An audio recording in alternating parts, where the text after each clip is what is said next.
Welcome to my YouTube channel learning with dignity. My name is गरिमा।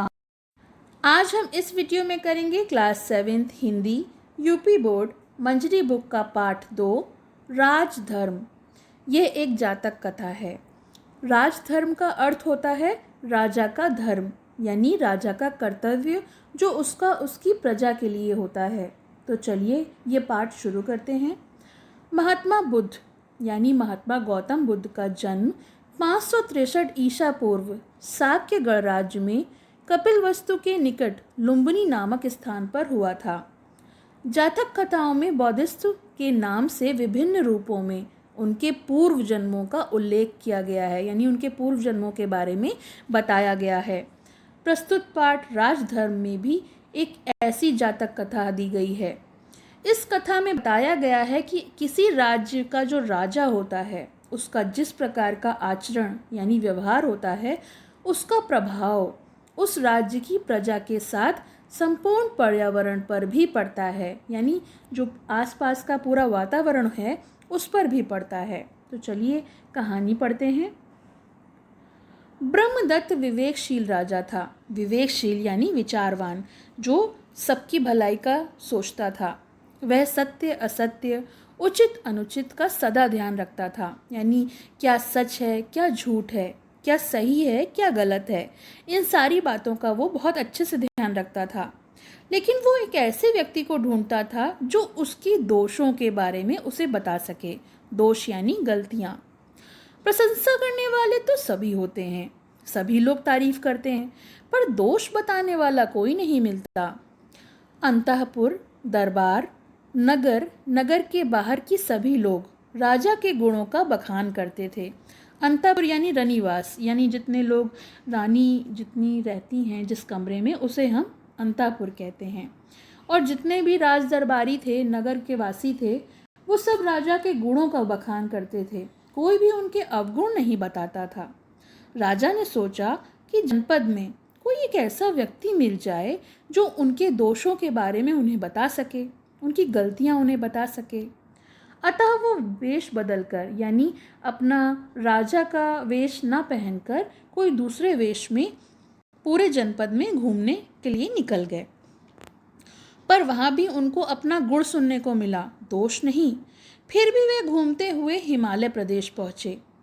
घने जंगलों और दुर्गम पर्वतों पर, दुर्गम होता है जहाँ आसानी से पहुँचा ना जा सके, जहाँ पहुँचना थोड़ा कठिन हो, तो वो घने जंगलों को पार करके, कठिन पर्वतों को पार करते हुए एक सुरगम्य यानी सुंदर हिमाचल प्रदेश की स्थित बौद्धिस्ट के आश्रम में पहुँच गए। एक आश्रम में जा पहुँचे।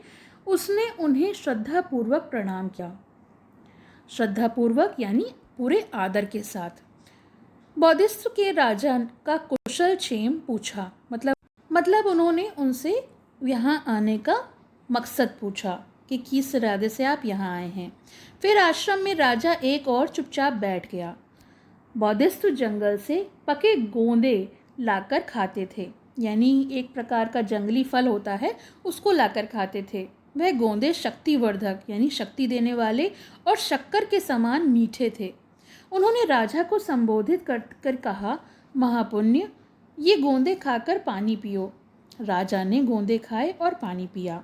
उसे गोंदे बड़े मधुर का अर्थ होता है मीठा, और स्वादिष्ट लगे, यानी खाने में वो फल बहुत ही अच्छा था। उसने बौद्धिस्ट से पूछा, भंते क्या बात है? भंते कहते हैं बौद्ध धर्म में किसी को मान्य देने के लिए ये आदर सूचक शब्द होता है। जैसे कि हम लोग बात करते हैं तो श्रीमान या श्रीमती लगा के बात करते हैं, इसी तरह से उन्होंने कहा, भंते क्या बात है? ये गोंदे बड़े मीठे और स्वादिष्ट हैं। महापुण्य, राजा निश्चय ही धर्म अनुसार और न्यायपूर्वक राज करता है, उसी से ये इतने मीठे हैं। राजा के अधर्मिक और अन्यायी होने पर तेल, मधु, शक्कर आदि तथा जंगल के फल फूल सभी कड़वे और स्वादहीन हो जाते। केवल यही नहीं, सारा राष्ट्र ओज रहित हो जाता, दूषित हो जाता।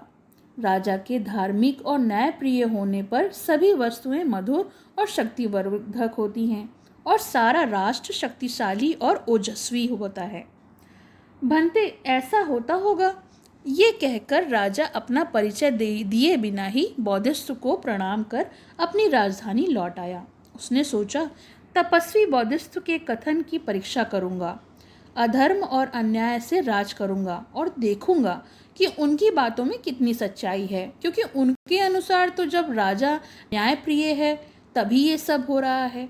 तो अगर मैं अधर्म और अन्याय का रास्ता अपना लूं तो देखता हूं कि क्या बदलाव आता है। कुछ समय बीत जाने पर वह फिर से उनके आश्रम में पहुंचे और उन्होंने प्रणाम किया और एक और बैठ गए। बौद्धिस्त ने फिर पके गोंद दिए। राजा को वह गोंदे बड़े कड़वे लगे। राजा ने गोंदे थूक दिए और कहा, भंते, ये तो बड़े कड़वे हैं। तो उन्होंने कहा, महापुण्य, राजा अवश्य अधर्मिक और अन्यायी हो गया होगा। राजा के अधर्मिक और अन्यायी होने से जंगल के फल फूल और सभी वस्तुएं नीरस नीरस यानी स्वादहीन और कड़वी हो जाती हैं, स्वाद रहित हो जाती हैं।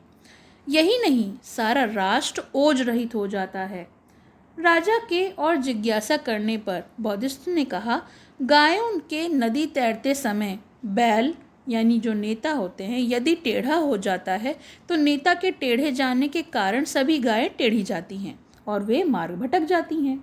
इसी प्रकार मनुष्य में भी जो श्रेष्ठ होता है, जैसे कि राजा, वही नेता माना जाता है। यदि वो ही टेढ़े मार्ग पर जाता है तो अधर्म करता है और सारी प्रजा भी उसी के अनुरूप कार्य करती है और कुमार्ग पर चली जाती है। कुमार्ग यानी गलत रास्ता, और अधर्म करने लगती है। राजा ही नेता होता है। राजा के धर्म विमुख होने पर सारा राज्य दुख को प्राप्त होता है। गायों के नदी पार करते समय यदि बैल यानी नेता सीधा जाता है तो नेता के सीधा जाने के कारण सभी गायें सीधी जाती हैं और नदी पार कर जाती हैं। इसी प्रकार मनुष्यों में जो श्रेष्ठ माना जाता है वही नेता माना जाता है। यदि वह धर्म का अनुसरण का मतलब होता है पीछे चलना यानी फॉलो करना, अगर वो धर्म को फॉलो करता है तो शेष प्रजा भी धर्म का ही मार्ग अपनाती है। राजा के धार्मिक होने पर सारा राष्ट्र को सुख प्राप्त होता है और अगर वो अधर्म अपनाता है तो राष्ट्र को दुख प्राप्त होता है। बौद्धिस्त की ये शिक्षा प्राप्त कर राजा ने अपने राजा होने का परिचय दिया।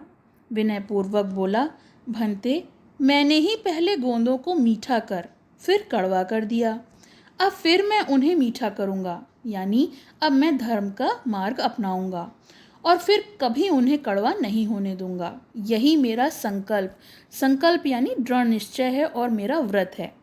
बौद्धिस्त को प्रणाम कर वो राजधानी लौट आया। वह धर्म और न्यायपूर्वक राज्य करने लगा और उसका राज्य फिर से धन धान्य से भर गया। तो ये तो हो गया पाठ। चलिए इसके शब्द अर्थ देख लेते हैं। विवेकशील होता है विचारवान। अंतःपुर कहते हैं रनिवास को। दुर्गम, जहाँ पहुँचना कठिन हो। सुरम्य होता है रमणीक। भंते, बौद्ध धर्म में मान्य पाली भाषा में आदर सूचक शब्द होता है भंते। ओज कहते हैं कांति को।